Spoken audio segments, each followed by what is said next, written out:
Alright guys, welcome back to another MCreator tutorial. So today we're going to be looking at something a little bit more advanced, and it's actually going to help with a lot more of your projects, especially when you have long procedures and you need to get certain parts separated into separate procedures and stuff like that. So there's a couple of procedure blocks that we'll be looking at, and let's hop into it. Where can you find these procedure blocks? You can find them under the Advanced tab, and there's a couple here that you can actually scroll down and see. There's these ones right here, which is call procedure and get return value. These are basically going to call in a particular part of a script that is in its own procedure that will basically get the value of that particular thing. So for example, the block state one will return a value of a type of block, and you would return it through something like one of these return blocks here. So this is under the flow control, and in order to get a return for that, you would basically go ahead and return something like, I don't know, like the type of block that we're working with, or we could directly return a specific type of block. So say, I don't know, we'll just use this modding one that I had. And then once you have that, you can actually save that and then open up a new procedure or in the one that you have. And we'll just go ahead and we'll say main script, and then we'll go ahead and return that value. So we can go down here to the call procedure and get block state return value. And if we double click on that, we can actually get all the different types of return values in our mod, which are for these particular types of blocks. So we can get that return value here. And, you know, just to test it out, what we can do is we can maybe go ahead and get the display name. Is there a display name for this? Registry. So we could go ahead and convert that to an item and then list what basically it is for the name. So we would convert block state to item, and then we can get the display name for that, display name, and then what we can do is we can go ahead and print that out to console for a quick test. And we just need a single trigger to basically run this. So I'm just going to select probably block broken. We can just quickly do that. So that's perfect. We don't actually have any required dependencies for this because we're not actually using any. If you have a dependency here like X, Y, and Z or something like that, this will carry over to your main procedure. So basically this will end up being part of the dependencies here, but because we're just using a simple block selector, there is absolutely no dependencies because we're not using anything for dependencies. So we're good on that. All right, so we'll save both of these and we'll hop in game and I'll give you a quick showcase of what's going on. All right, so we're in game and I'm going to pop down here just to the ground so it's a little bit easier, and we're going to go ahead and clear our console, and then we're going to break a block. And as we can see, we got a type of text up here. So what it says up here is basically workstation, and that's the block that we basically selected. So if I go to the redstone tab, I have a block here that's called workstation, and it's exactly the same name. Now the only difference is we have brackets around it because that's how the display names for items work. We can actually replace those later on if we really wanted to, but it's basically printing out that particular one. Let's go ahead and take a look at another type of call block, and there's a couple different methods for basically calling a procedure, and this is one of them, and basically calling and getting a return value. This is good for mainly conditions when you're working with like if statements and you need to get, I don't know, like a whole bunch of conditions for a certain thing. Maybe you have a lot of conditions going on for a given procedure and you want to break up the conditions into its own procedure just so it's less for your main one. So that would be really good for doing that, and it's reusable. So whenever we need to use this call block, we don't necessarily need to select that type. We can just call that value directly, and then it will give us that same block that we're looking for, or the condition, or anything that we have. And again, there's different kinds here. There's the block state, there's the get action result, there's also damage source, direction, entity, item stack,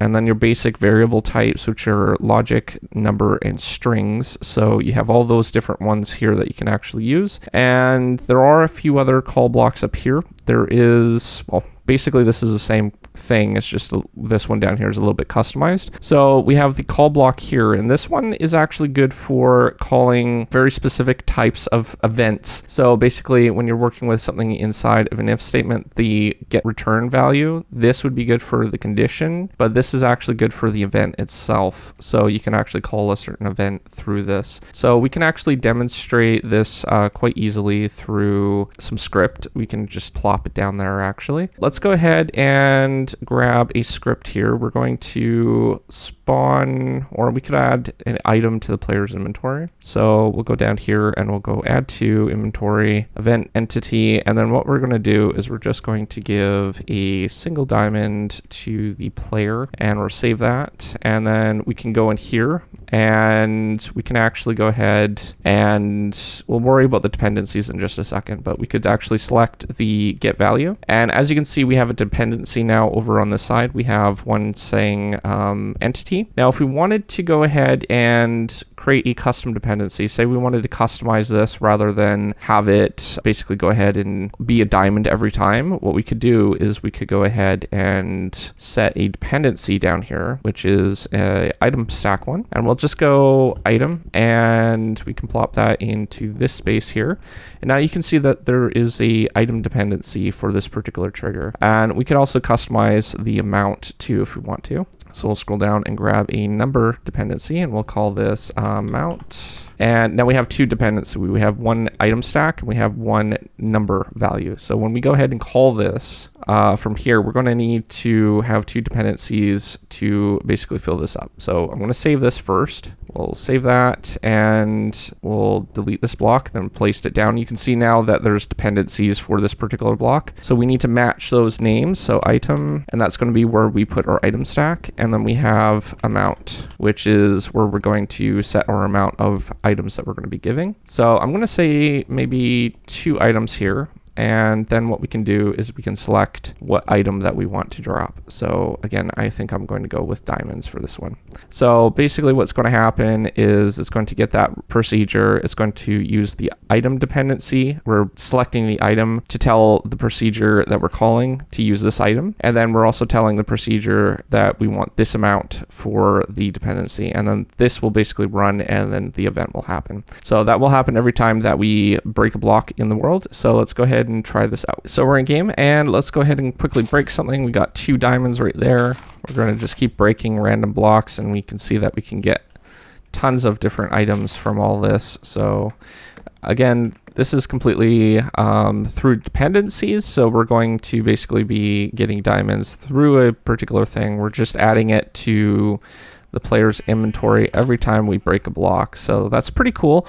And again, this works with all the different types of variable types too. Go back to our workspace. We can check which ones that we have for dependencies. So that's under the advanced tab. And then we can go down. We have action result, and we have block state, damage source. We have rotation, entity, item stack, logic, number, and strings. So we can return all those kinds of values. And that's really handy when you need to work with something like this for sure. So the only other thing that I could really cover is basically this part, the call procedure for these. You can also use dependencies for these as well. So same idea. We would be basically calling a dependency for the condition rather than for the event. And it's exactly the same system that we had before. We're just calling a certain one, and then we're basically doing setting our name for this. So item, for example, if I can spell today, and then amount. And that would be relative to what we've set in our dependencies for these ones here. So amount and item, and then that would match up with the